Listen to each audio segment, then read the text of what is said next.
जय श्री कृष्ण। गीता अध्याय 18।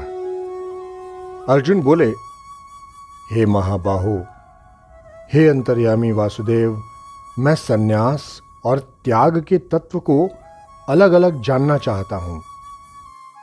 श्री भगवान बोले, कितने ही पंडित जन तो काम्य कर्मों के त्याग को सन्यास समझते हैं तथा दूसरे विचार कुशल पुरुष सब कर्मों के फल के त्याग को ही त्याग कहते हैं। कई विद्वान ऐसा कहते हैं कि कर्म पात्र दोष युक्त हैं, इसीलिए त्यागने के योग्य हैं, और दूसरे विद्वान ये कहते हैं कि यज्ञ, दान और तप रूप कर्म त्यागने योग्य नहीं हैं। हे पुरुष श्रेष्ठ अर्जुन, सन्यास और त्याग, इन दोनों में से पहले त्याग के विषय में तुम मेरा कहा सुनो, क्योंकि त्याग सात्विक, राजस और तामस भेद से 3 प्रकार का कहा गया है। यज्ञ, दान और तप रूप कर्म त्याग करने के योग्य नहीं है, बल्कि वो तो अवश्य कर्तव्य है, क्योंकि यज्ञ, दान और तप ये तीनों ही कर्म बुद्धिमान पुरुषों को पवित्र करने वाले हैं। इसलिए हे पार्थ, इन यज्ञ, दान और तप रूप कर्मों को तथा और भी संपूर्ण कर्तव्य कर्मों को आसक्ति और फलों का त्याग करके अवश्य करना चाहिए। ये मेरा तुम्हें उत्तम मत है। परंतु नियत कर्म का स्वरूप से त्याग करना उचित नहीं है, इसीलिए मोह के कारण उसका त्याग कर देना तामस त्याग कहा गया है। जो कुछ कर्म है वो सब दुख रूप ही है, ऐसा समझकर यदि कोई शारीरिक क्लेश के भय से कर्तव्य कर्मों का त्याग कर दे, तो वो ऐसा राजस त्याग करके त्याग के फल को किसी प्रकार भी नहीं पाता।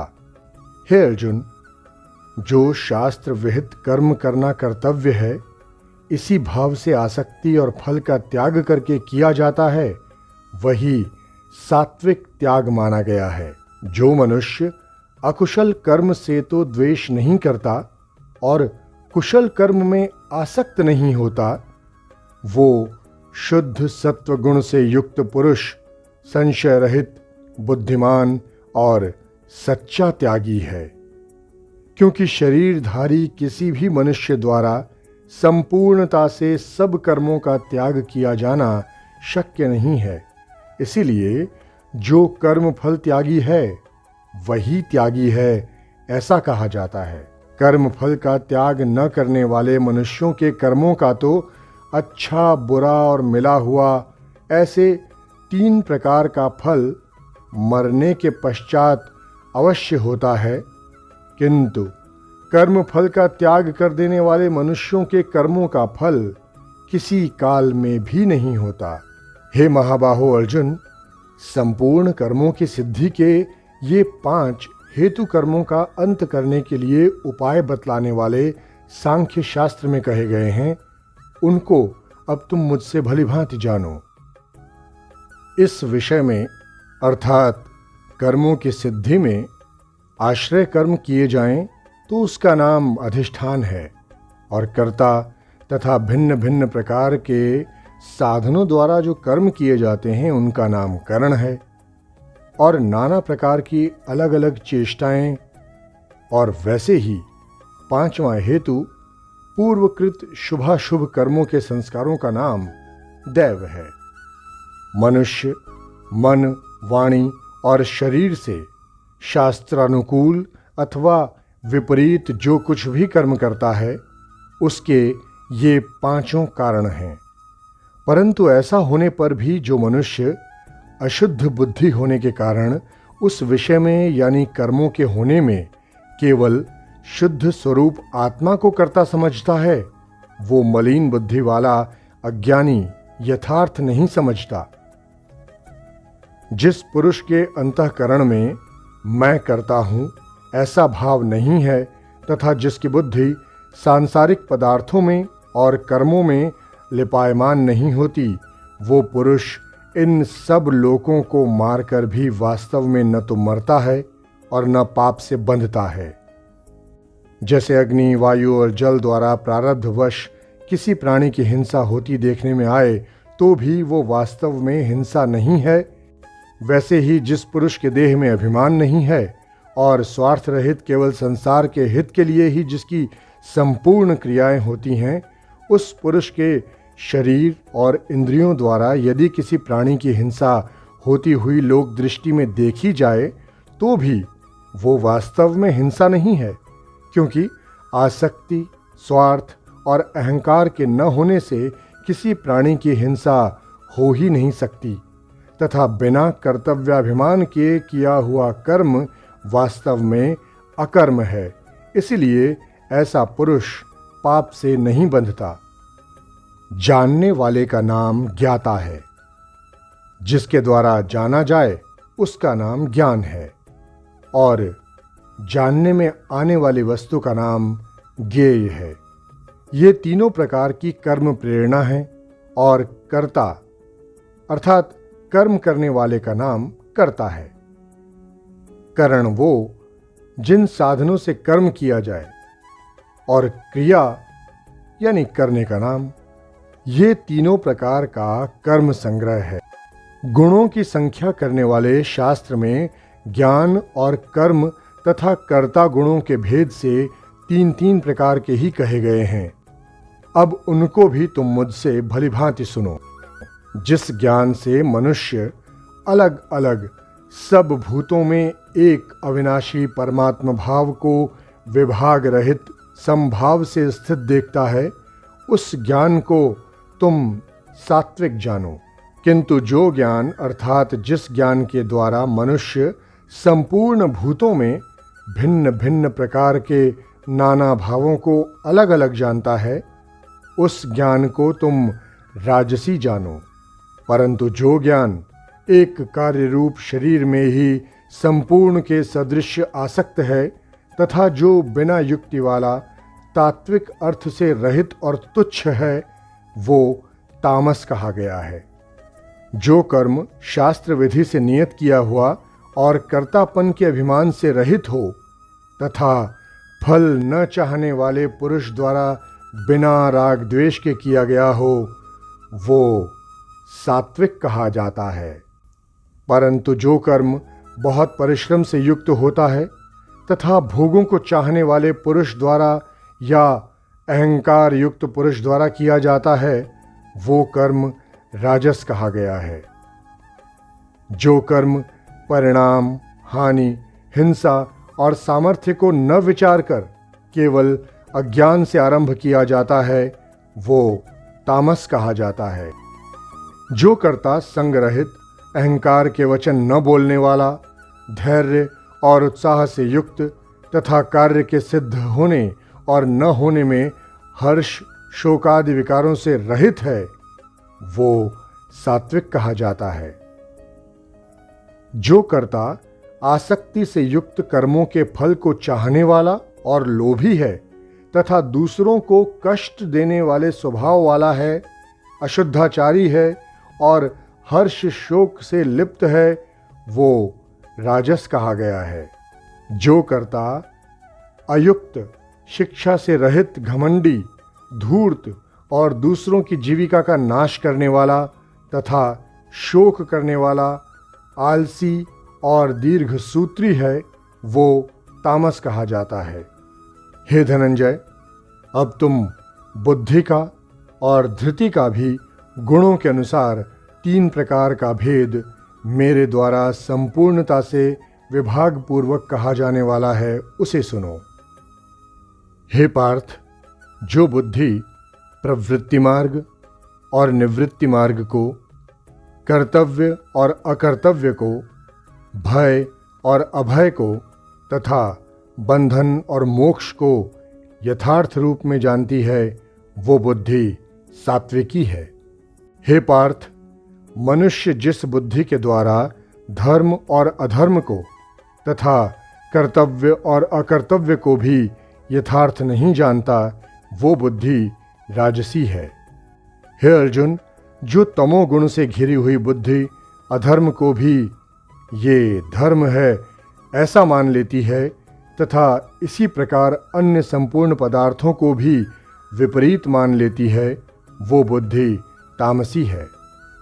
हे पार्थ, जिस अव्यभिचारिणी धारण शक्ति से मनुष्य ध्यान योग के द्वारा मन, प्राण और इंद्रियों की क्रियाओं को धारण करता है, वो धृति सात्विकी है।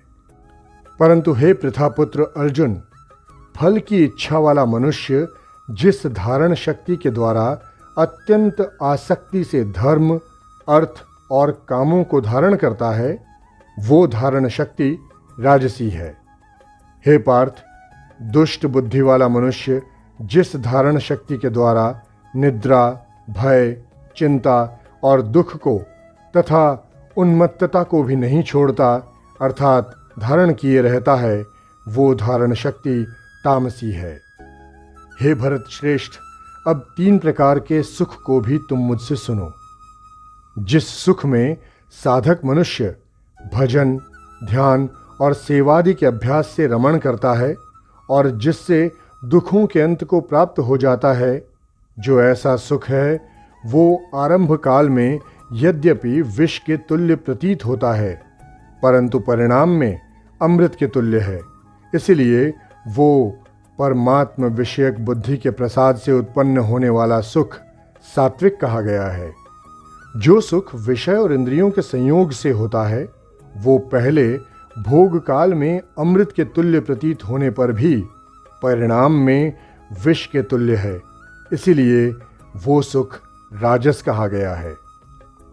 जो सुख भोग काल में तथा परिणाम में भी आत्मा को मोहित करने वाला है, वो निद्रा, आलस्य और प्रमाद से उत्पन्न सुख तामस कहा गया है। पृथ्वी में या आकाश में अथवा देवताओं में तथा इनके सिवा और कहीं भी ऐसा कोई भी सत्व नहीं है जो प्रकृति से उत्पन्न इन तीनों गुणों से रहित हो। हे परंतप, ब्राह्मण, क्षत्रिय और वैश्यों के तथा शूद्रों के कर्म स्वभाव से उत्पन्न गुणों द्वारा विभक्त किए गए हैं। अंतःकरण का निग्रह करना, इंद्रियों का दमन करना, धर्म पालन के लिए कष्ट सहना, बाहर भीतर से शुद्ध रहना, दूसरों के अपराधों को क्षमा करना, मन, इंद्रिय और शरीर को सरल रखना, वेद, शास्त्र, ईश्वर और परलोक आदि में श्रद्धा रखना, वेद शास्त्रों का अध्ययन अध्यापन करना और परमात्मा के तत्व का अनुभव करना, ये सब के सब ही ब्राह्मण के स्वाभाविक कर्म हैं। शूरवीरता, तेज, धैर्य, चतुरता और युद्ध में न भागना, दान देना और स्वामी भाव, ये सब के सब ही क्षत्रिय के स्वाभाविक कर्म हैं। खेती, गोपालन और क्रय विक्रय रूपी सत्य व्यवहार, ये वैश्य के स्वाभाविक कर्म हैं तथा सब वर्णों की सेवा करना शूद्र का भी स्वाभाविक कर्म है। अपने स्वाभाविक कर्म में लगा हुआ मनुष्य जिस प्रकार से कर्म करके परम सिद्धि को प्राप्त होता है, उस विधि को तुम सुनो।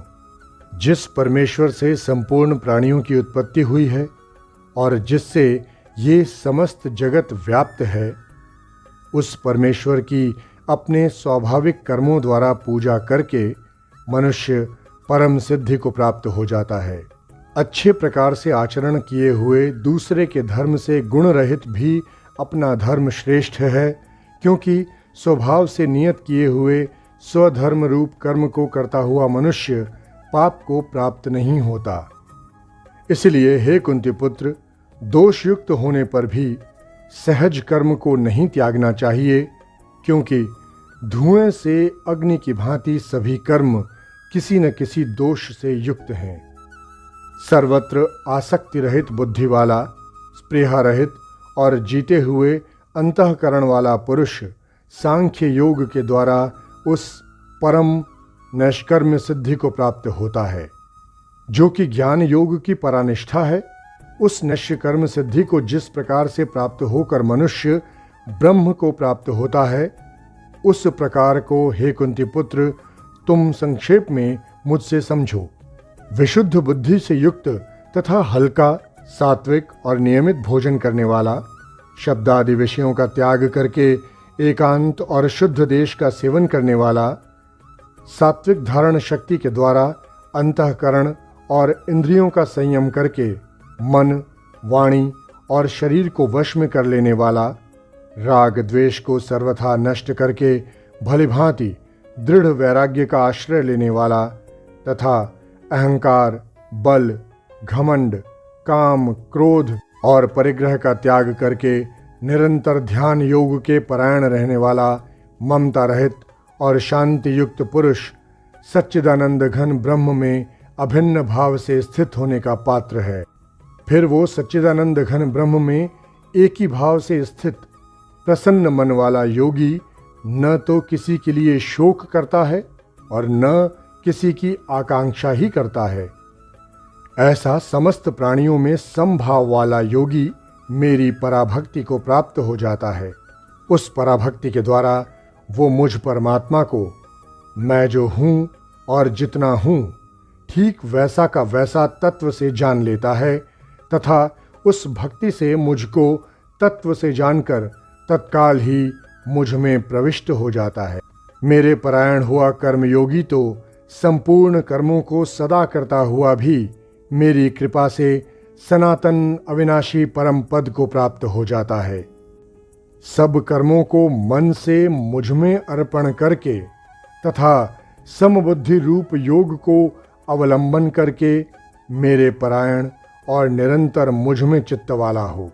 उपर्युक्त प्रकार से मुझ में चित्त वाला होकर तुम मेरी कृपा से समस्त संकटों को अनायास ही पार कर जाओगे और यदि अहंकार के कारण मेरे वचनों को तुम सुनोगे तो नष्ट हो जाओगे, अर्थात परमार्थ से भ्रष्ट हो जाओगे।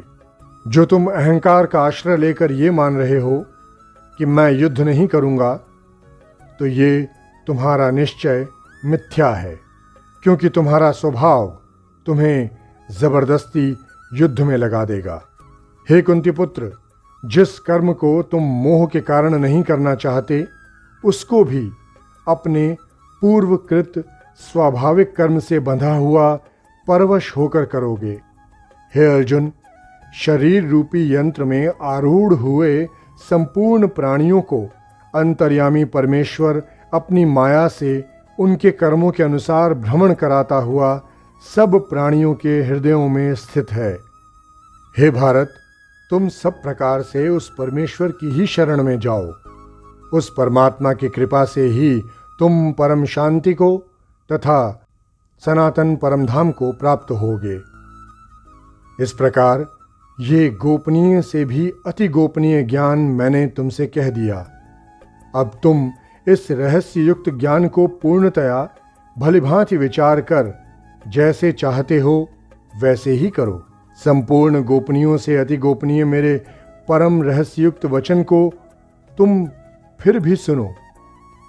तुम मेरे अतिशय प्रिय हो, इससे ये परम हितकारक वचन मैं तुमसे कहूँगा। हे अर्जुन, तुम मुझ में मन वाले हो, मेरे भक्त बन मेरा पूजन करने वाले हो और मुझको प्रणाम करते हो। ऐसा करने से तुम मुझे ही प्राप्त होगे, ये मैं तुमसे सत्य प्रतिज्ञा करता हूँ, क्योंकि तुम मेरे अत्यंत प्रिय हो। संपूर्ण धर्मों को अर्थात संपूर्ण कर्तव्य कर्मों को मुझ में त्याग कर तुम केवल एक मुझ सर्वशक्तिमान सर्वाधार परमेश्वर की ही शरण में आ जाओ। मैं तुम्हें संपूर्ण पापों से मुक्त कर दूंगा, तुम शोक मत करो। तुम्हें भी ये गीत रूप रहस्यमय उपदेश किसी भी काल में न तो तप रहित मनुष्य से कहना चाहिए और न ही बिना सुनने की इच्छा वाले से ही कहना चाहिए, तथा जो मुझ में दोष दृष्टि रखता है उससे तो कभी भी नहीं कहना चाहिए। जो पुरुष मुझ में परम प्रेम करके इस परम रहस्य युक्त गीता शास्त्र को मेरे भक्तों में कहेगा, वो मुझको ही प्राप्त होगा, इसमें कोई संदेह नहीं है। उससे बढ़कर मेरा प्रिय कार्य करने वाला मनुष्यों में कोई भी नहीं है, तथा पृथ्वी भर में उससे बढ़कर मेरा प्रिय दूसरा कोई भविष्य में होगा भी नहीं। जो पुरुष इस धर्ममय हम दोनों के संवाद रूप गीता शास्त्र को पढ़ेगा, उसके द्वारा भी मैं ज्ञान यज्ञ से पूजित होऊंगा, ऐसा मेरा मत है। जो मनुष्य श्रद्धा युक्त और दोष दृष्टि से रहित होकर इस गीता शास्त्र का श्रवण भी करेगा, वो भी पापों से मुक्त होकर उत्तम कर्म करने वालों के श्रेष्ठ लोकों को प्राप्त होगा। हे पार्थ, क्या इस गीता शास्त्र को तुमने एकाग्र चित्त सुना? और हे धनंजय, क्या तुम्हारा अज्ञान जनित मोह नष्ट हो गया? अर्जुन बोले, हे अच्युत, आपकी कृपा से मेरा मोह नष्ट हो गया है और मैंने स्मृति प्राप्त कर ली है। अब मैं संशय रहित होकर स्थिर हूं, अतः आपकी आज्ञा का पालन करूंगा। संजय बोले, इस प्रकार मैंने श्री वासुदेव के और महात्मा अर्जुन के इस अद्भुत रहस्य युक्त रोमांचकारक संवाद को सुना। श्री व्यास जी की कृपा से दिव्य दृष्टि पाकर मैंने इस परम गोपनीय योग को अर्जुन के प्रति कहते हुए स्वयं योगेश्वर भगवान श्री कृष्ण से प्रत्यक्ष सुना। हे राजन, भगवान श्री कृष्ण और अर्जुन के इस रहस्य युक्त कल्याणकारक और अद्भुत संवाद को पुनः पुनः स्मरण करके मैं बार बार हर्षित हो रहा हूँ। हे राजन, श्री हरि के उस अत्यंत विलक्षण रूप को भी पुनः पुनः स्मरण करके मेरे चित्त में महान आश्चर्य होता है और मैं बार बार हर्षित हो रहा हूँ। हे राजन, जहाँ योगेश्वर भगवान श्री कृष्ण हैं तथा जहाँ गांडीव धनुषधारी अर्जुन हैं, वहीं पर श्री विजय, विभूति और अचल नीति है, ऐसा मेरा मत है। गीता का 18वां अध्याय समाप्त। जय श्री कृष्ण।